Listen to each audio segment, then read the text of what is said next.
നടിയെ ആക്രമിച്ച കേസിൽ വിചാരണ പൂർത്തിയാക്കാൻ കൂടുതൽ സമയം അനുവദിച്ച് സുപ്രീം കോടതി. ജനുവരി 31-നകം വിചാരണ പൂർത്തിയാക്കാനാണ് നിർദ്ദേശം. എല്ലാ കക്ഷികളും വിചാരണ പൂർത്തിയാക്കാൻ സഹകരിക്കണമെന്നും കോടതി നിർദ്ദേശിച്ചു. ന്യൂസ് ഡെസ്കിൽ നിന്ന് MG മിഥുൻ വിവരങ്ങളുമായി ചേരുന്നു. മിഥുൻ, വിചാരണ കോടതി ജഡ്ജിയുടെ ഹർജിയിൽ അങ്ങനെ ഒരു തീരുമാനത്തിലേക്ക് സുപ്രീം കോടതി കടന്നിരിക്കുന്നു എന്ന് കൂടിയാണോ മനസ്സിലാക്കേണ്ടത്? 6 മാസത്തോളം സമയം ആവശ്യപ്പെട്ടിരുന്നു. ഇത് എത്ര സമയപരിധി, ഏത് രീതിയിലാണ് നിർദ്ദേശിക്കപ്പെട്ടിരിക്കുന്നത് ഇപ്പോൾ?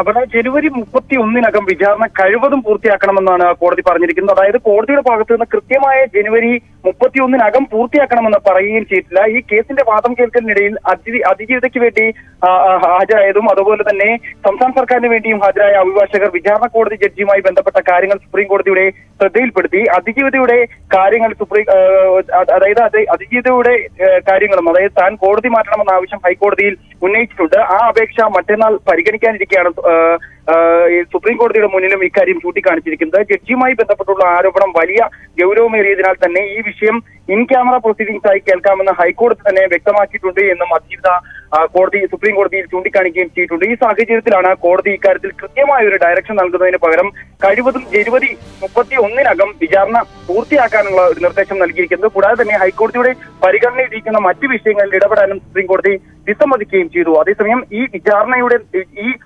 വിചാരണ കോടതിയുടെ നടപടി പുരോഗതി റിപ്പോർട്ട് നൽകണമെന്നും കോടതി ആവശ്യപ്പെട്ടിട്ടുണ്ട്. വിചാരണ ഏത് ഘട്ടത്തിൽ നിൽക്കുന്നു തുടങ്ങിയ കാര്യങ്ങൾ ഉൾപ്പെടുത്തിയ റിപ്പോർട്ട് 4 ആഴ്ചയ്ക്കകം സമർപ്പിക്കാനാണ് വിചാരണ കോടതി ജഡ്ജിയോട് സുപ്രീം കോടതി നിർദ്ദേശം നൽകിയിരിക്കുന്നത്.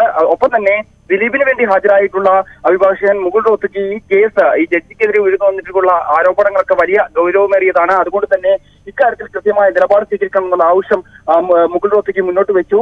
ചൂണ്ടിക്കാണിച്ചപ്പോൾ ബെഞ്ചിൽ അംഗമായിരുന്ന ജസ്റ്റിസ് MM സുന്ദരേഷ് ഈ കേസുമായി അതായത് ഈ കേസാണ് ഏറ്റവും അതീവ ഗൗരവമേറിയതായിട്ടുള്ളത് എന്നുള്ള ഒരു പരാമർശം കോടതിയുടെ ഭാഗത്തുനിന്നും ഉണ്ടാവുകയും ചെയ്തു. കൂടാതെ തന്നെ മറ്റ് കാര്യങ്ങൾ അതായത് ഹൈക്കോടതിയുടെയും പരിഗണനയിരിക്കുന്ന വിഷയങ്ങളായതിനാൽ തങ്ങൾ ഇടപെടുന്നില്ല എന്നുള്ളൊരു പരാമർശം മാത്രമാണ് കോടതിയുടെ ഭാഗത്തുനിന്നും ഉണ്ടായിരിക്കുന്നത്. അതായത് സുപ്രീം കോടതിയുടെ ഇന്നത്തെ ഉത്തരവ് ജനുവരി 31-നകം കഴിവതും ഈ വിചാരണ പൂർത്തിയാക്കണമെന്ന നിർദ്ദേശമാണ് നൽകിയിരിക്കുന്നത്. അതേസമയം ഈ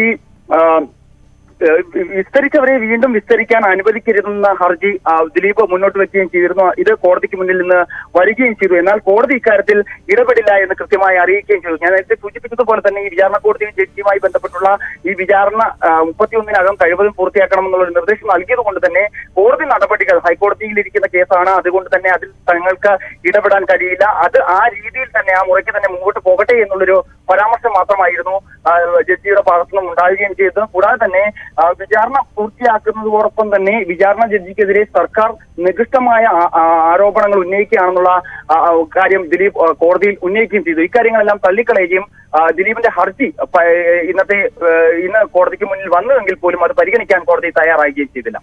MG മിഥുൻ ന്യൂസ് ഡെസ്കിൽ നിന്നും വിവരങ്ങൾ നൽകിയത്.